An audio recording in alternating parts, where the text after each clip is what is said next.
Chuunibyou de Shitai, episode 8 review.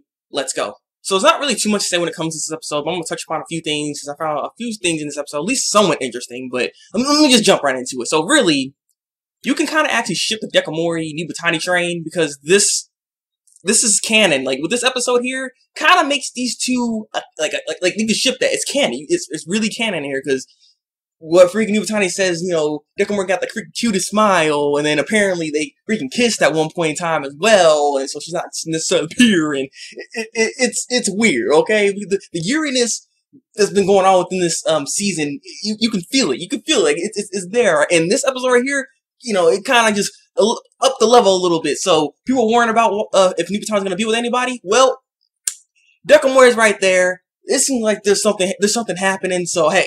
Just saying. And when it comes to this girl in this episode, because this girl, she's the fake Mori Summers, or she's the one that's impersonating Mori Summers. What's up with this girl? Because the thing is, I gotta say this. Like, why does she look exactly like Nibatani? What's up with that? And it's like, we didn't get any actual information on who she actually is. She just impersonating Mori Summers, and so that's all we know. So it's like, what's up with this girl? Are we gonna see more of her in later episodes, or like, what's gonna happen? I'm very curious to know what's going on with this girl, and if we're gonna get more information on her, because she kind of just popped out of nowhere because of the whole website thingy and everything like that. So it's kind of weird. I just want to know what's up with that. Also, with this episode too, when it comes to Shichimiya really looks like the whole love triangle is over. Like, I'm skeptical about it. I don't want it to be over, honestly. I would love it to still continue, but I think the love triangle seems to be done. Like, she just is full 100% supporting Rika and Togashi. So it's just like, she's not a rival anymore. She's just actually just there to help me. She might just be there like Ishiki in a way, where she'll just come in episodes if she needs to help someone or do something. Like, because in this episode, she had to help Nibatani get into the whole imagination mode and start, you know, burst reality and everything like that, and tell her about the whole Mabinogion and all that stuff, try to get her back in the mood and everything. So that's kind of why she was even in this episode in the first place. Otherwise, she wouldn't even be in this episode. So she just became a background character, and I don't know. I don't like that. I really hope this, like, she might come up and do something surprising or something like that. And be like, surprise! I'm just kidding! I'm gonna take your man!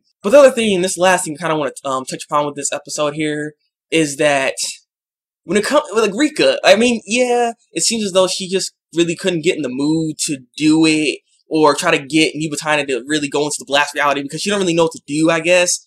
But I don't know, I feel like there's more to it, because the thing is, she blames the shrine that she couldn't go into the blast reality and actually try to fight Nibatani, because she's trying to train her to be able to do this whole thing. And that's why they end up getting Shichimiya in the first place, because, you know, Shichimiya can actually train her and help her do anything like that, because she's always going to be in that mode as the whole thing. So I feel like that was like a hint right in itself, that at that moment, we're seeing that she's starting to lose her grip on the Chuunibyou thingy and everything like that. Not to mention this episode, she, you know, trying to hold Yuta's hand and everything. She's like, Yuta, and hold hand. I was like, oh, stop being adorable. But I'm just thinking that with that right there in this episode, I think that was a hint that she's starting to lose a little bit of grip on that, because she's starting to really get lovey-dovey and start, like, you know, she's getting much closer to Yuta right now, and it's affecting her Chuunibyou stuff. So I'm just saying that with that scene right there, I think that's the first step for her actually moving on, is what I'm saying. So I don't know. It's very, very, very, very interesting. I'm looking forward to next week's episode and seeing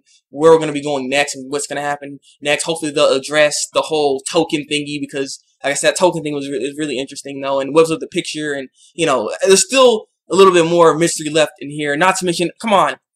We already have ships right now. So we have Togashi Yuta. We have Nibatani and Mori. So we need the Ishiki and Kumin. Ishiki, get Ishiki back in these episodes. Why are they just crapping on this character? Why is he not here? What happened? Who said this was a good idea? Like, let's just make him a joke, because this dude is pure jokes. He's not even in this episode. It's just like, I don't know. I would love to see Kumin Center episode with Ishiki and something happen with them, because at this point in time, you might as well just freaking ship the sheep or something. It'd be freaking Kumin and the sheep, because there ain't nothing. Like, nothing's happening with that. So I don't know. I don't know what's up, but let's see how this is all gonna go. But this was a good episode overall. I did enjoy it. I look forward to seeing what's gonna happen next. What are your guys' thoughts on this week's episode? Leave a comment below and tell what you think. Like this review, and subscribe to my channel if you want to see some more Chuunibyou de Shitai Ren reviews from me. Yes, a lot to say. I always almost mess up all the time when I try to say that. But yeah, this has been the Breakmaster, and until then, people, break out.